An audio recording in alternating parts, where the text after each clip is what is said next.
மர்மங்கள்லாம் பாட்டு வரின்னு எழுதி சாகடிக்கிறாங்க. நாம் அந்த மாதிரி பாட்டு எழுதக்கூடாது. நேர்மையாக நியாயமாக கவிதைத்துவமாக எழுதணும்.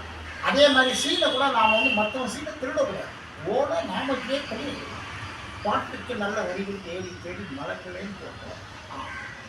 வண்ண வண்ண மலர்களே தலையை கொஞ்சம் ஆட்டுங்கள், என்னுடைய பாட்டுக்கு நீங்கள் விட்டு போடுங்கள். கொடியில் பூத்த மலர்களே கொஞ்சி கொஞ்சி பேசுங்கள், கொடியை போல பாட்டு படிப்பேன், உயிரை போல பாட்டு படிப்பேன், கூட்டு சேர்ந்து பாடுங்கள். வண்ண வண்ண மலர்களே தலையை கொஞ்சம் ஆட்டுங்கள், என்னுடைய பாட்டுக்கு நம்மளே போடலாம். சூப்பரான வச்சிருக்கு சார். Tea sir. டீயை சாப்பிட்டு ஜம்முன்னு எழுதுறேன் சார். 2 டீ 30 ரூபா, பிஸ்கட் 10 ரூபா, 40 ரூபா சார். டீ 30? ஆமாம் சார். 12 டீ இல்லை சார், 15 ரூபா ஆகிட்டாங்க. இப்போ கேஸ் விலை ஏறிச்சுக்கா சார்? கேஸ் விலை ஏறிச்சா? 15 ரூபா ஆகிட்டாங்க. கேஸ் 1000 ரூபா தான் ஏறி இருக்கு. ஆந்திரா ஏற்றலாம் 1000 ரூபா கேஸ் கேட்கணும், 3 ரூபா ஒரு டீ கேட்குறா. ஒரு கேஸ் எடுத்து அவன் 1500 டீ போடுவேலையா? அப்போ என்னாச்சு? கிட்டத்தட்ட 4500 வசூல் வருது இல்லை? 1000 ரூபா கவர்மெண்ட் எடுத்துனா இவன் வந்து 3000 4000 போனால் யார் சொத்தியா போகுது? நம்ம காய்ச்சலியா போகுது?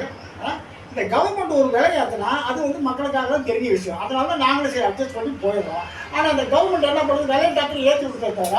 டீ கடைக்கார இவ்வளோ தான் போடணும், இவ்வளோ தான் விலை விற்கணும்னு சொல்லிட்டு பிரச்சனை இல்லை.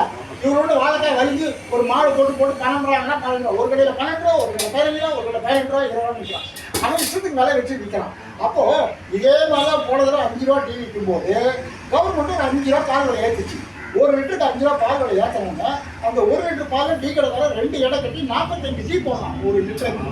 அப்போ 45 டீக்கு 1 ரூபாய் 45 ரூபாய் இவனுக்கு வருது. ஆனால் கவர்மெண்ட்டுக்கு 5 ரூபா தான் போகுது. இதை கவர்மெண்ட் வந்து கண்டுக்கிறதில்ல. ஏன் கண்டுக்கிறதில்ல? நான் 5 ரூபா ஏற்றுட்டா ஓகே அப்படின்னு ஆயிடுறாங்க. ஆனால் இவன் பகல்லே 40 ரூபா நம்மகிட்ட கொள்ளடிக்கிறான். இதே கவர்மெண்ட் கொஞ்சம் யோசனை பண்ணணும். இதெல்லாம் நம்ம கவர்மெண்ட் எடுத்து சொல்லலையா? நம்ம மக்கள் போனோமா 5 ரூபா சொன்னாலும் டீயை கொடுத்துருது, 20 ரூபா சொன்னாலும் கொடுத்துருது. நம்மளாம் கேட்டால் தான் அது சரி வரும். அதே மாதிரி கவர்மெண்ட் தயவு செஞ்சு இனிமேல் இந்த மாதிரி டீ கடை எந்த கடையாக இருந்தாலும் பஜ்ஜி விற்றாலும் சரி, டீ விற்றாலும் எந்த விலையை ஏற்றினாலும் கவர்மெண்ட்டு இந்த விலையை ஏற்றுது, இந்த விலை தான் அவங்க விற்கணும் அப்படின்னு உத்தரவு பண்ணுறாங்க. நமக்கு ஏன் பிரச்சனை? இதெல்லாம் யோசிச்சு செய்யணும். என்னத்தை எப்படி செய்யும்? இனிமேல் இந்த 12 கடைக்கு போக, சரி சார் 12 கடைக்கு போ, இல்லைன்னு வச்சுக்கோ, டீ குடிக்கிறத விட்டுருவோம். ஓ நீ தலையெழுத்து குடிச்சு தொலைங்க. சுடுதண்ணீர் கூட மோசமாக இருக்கு. இந்த டீயை குடிக்கிறத சும்மாவே இருக்கலாம். இதை தூக்கின்னு போ.